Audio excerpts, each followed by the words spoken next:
একাত্তরের যুদ্ধের পরে এই মনোগ্রাম থেকে কোরআনের আয়াতটা কেন সরিয়ে দেওয়া হয়েছে? জাহাঙ্গীরনগর বিশ্ববিদ্যালয়ের সাথে জাহাঙ্গীরনগর মুসলিম শব্দটা লেখা ছিল, মুসলিম বিশ্ববিদ্যালয় লেখা ছিল, ওই শব্দটা কেন সরিয়ে দেওয়া হয়েছে? কাজী নজরুল ইসলাম কলেজের সাথে ইসলাম ছিল, ইসলাম শব্দটা কেন সরিয়ে দেওয়া হয়েছে? তারপরে হচ্ছে বাংলাদেশ বেতারের টেলিভিশনে যুদ্ধের পরে আজান কোরআন তেলাওয়াত বন্ধ করে দিয়ে দেওয়া হয়েছিল ৭২ থেকে ৭৫-এ। কেন? যুদ্ধটা কি ধর্মের ভিত্তিতে হয়েছিল? যুদ্ধটা কি ইসলামের বিরুদ্ধে হয়েছে? এটা একটা রাজনৈতিক প্রশ্ন ছিল, মীমাংসা যেটা করা হয় নাই, যে একটা আওয়ামী লীগ সংসদে বেশি আসন পেয়েছে, তাকে ক্ষমতা নিতে দেওয়া হয় নাই। It's a pure political question.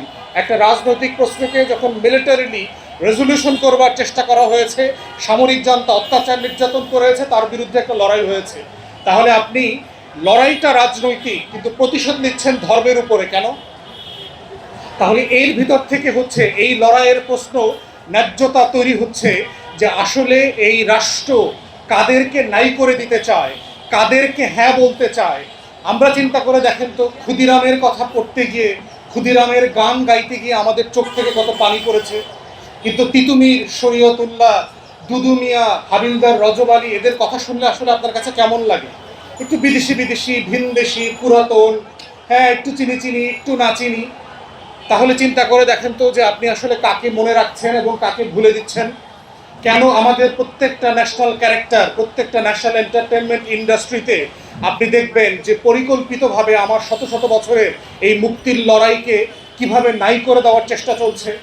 সিরাজউদ্দৌলার চরিত্র যেভাবে হানি করা হয় বাংলাদেশে, দেখেন তো আমাদের প্রত্যেকটা নাটকে, গল্পে দেখবেন সিরাজউদ্দৌলাকে আপনার মানে ওমেনাইজার, মদ্য, কাজ করে না, শুধু হারামে মেয়েদের সাথে বসে থাকে, এই ধরনের ক্যারেক্টার হিসেবে তুলে ধরা হয়েছে। আসলে কি নবাব সিরাজউদ্দৌলা সেরকম ছিলেন? কিন্তু এই যে পলাশীর প্রান্তরের যে অরিজিনাল যে কনস্পিরেসি, ওয়াটসন কনস্পিরেসি সম্পর্কে কয়জনকে অবগত করা হয়েছে আমার নাটক সিনেমা দিয়ে? যে ব্রিটিশ ইস্ট ইন্ডিয়া কোম্পানির কর্মকর্তা ওয়াটসন, মির্জাফর অনেক পরে আসছে, ফার্স্ট স্টেজে জগৎ শেঠ, রবিচাঁদ, রায়দুল্লভ, কৃষ্ণপদ চৌধুরীরা মিলে যে এখানে নবাবকে যে পতন ঘটাতে হবে, যুদ্ধ করতে হবে, যুদ্ধের পরে কাকে ক্ষমতায় বসাবো, সেই প্রশ্নের আলোচনাতে আসছে মীর জাফরকে ক্ষমতায় বসাইতে হবে। তাহলে সেই ওয়াটসন কনস্পিরেসি সম্পর্কে আমাদের কয়টা নাটক সিনেমাতে আমাদেরকে জানানো হয়েছে? তাহলে এই যে রাষ্ট্র পরিকল্পিতভাবে গত ৬-৭ দশক ধরে কলকাতার ব্রাহ্মণ্যবাদী, বিজেপির হিন্দুত্ববাদী যে রাজনীতির চৈতন্য, আরএসএস এর চৈতন্য, সিপিবি এবং কমিউনিস্ট আন্দোলনের মধ্য দিয়ে এই অঞ্চলের তরুণদেরকে দেওয়া হয়েছে, এটা শুধুমাত্র এই অঞ্চলের কমিউনিস্ট পার্টির প্রতিষ্ঠার ইতিহাস পড়লে দেখবেন। এই কমিউনিস্ট পার্টির প্রতিষ্ঠা হয়েছে কিন্তু কলকাতায়।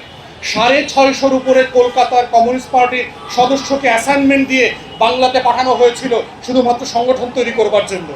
তাহলে এই যে লড়াইয়ের পিছনের লড়াই, বাকশালের আলোচনা যখন করছে, কারা কারা এই বাকশালের ক্যারেক্টার ছিল, সেই আলোচনাগুলো কি আমরা করেছি? আমাদের নাটক সিনেমায় একমাত্র বন্ধু রাষ্ট্র হিসাবে যাকে আমাদের সাথে পরিচয় করিয়ে দেওয়া হয়েছে, তাকে আসলে আমরা কিভাবে দেখছি? বাংলাদেশের একটা ইসলামী দলকে আমি কোনভাবে দেখি, আর বিজেপিকে আমি কোনভাবে দেখি? দেখেন, জামাত, খেলাফত, এই যে হেফাজত, ইসলামী দলগুলো, ইসলামিক ক্যারেক্টারগুলো সামনে আসলে আপনার কেমন লাগে? আর বিজেপির মোদি, অমিত শাহ, হেমন্ত আর শুভেন্দু, দিলীপ ঘোষকে দেখলে আপনার কেমন লাগে? এই কেমন লাগাটার মধ্যে হচ্ছে কালচারাল ফ্যাসিবাদ জড়িয়ে আছে, এবং এইটা বুঝতে না দেওয়ার মধ্য দিয়ে হচ্ছে আমার শত শত বছরের এই মাটির যে লড়াই, ইনকিলাবের লড়াই, আজাদির লড়াইকে ঢেকে দেওয়া হয়েছে। এজন্য বারবার রক্ত দিতে হয়। কিন্তু প্রশ্ন হচ্ছে, বাংলাদেশের পলিটিক্যাল ক্রাইসিস হচ্ছে এদেশের অধিকাংশ রাজনীতিবিদরা হচ্ছে প্রপার মানে শিক্ষিত গণ্ডমূর্খ, যারা পলিটিক্যাল হিস্ট্রি জানেন না, কালচার বোঝেন না, জাতির মুক্তির লড়াই জানেন না, জাতীয়তাবাদী রাজনীতিটা কি, এই ভূখণ্ডের মাটির চৈতন্য জানেন না, এই ভূখণ্ডে কাকে নায়ক, কাকে খলনায়ক বানানো হচ্ছে, কে বানাচ্ছে, কি কারণে বানাচ্ছে, সেই জিনিসটা যখন বোঝা হয় না, এই না বোঝার মধ্য দিয়ে আপনারা দেখেন সাডেনলি নাহিদকে বাদ দিয়ে তারেক রহমানকে এক দফার ঘোষক বানানোর চেষ্টা। এইটা হচ্ছে কালচারাল ফ্যাসিবাদ।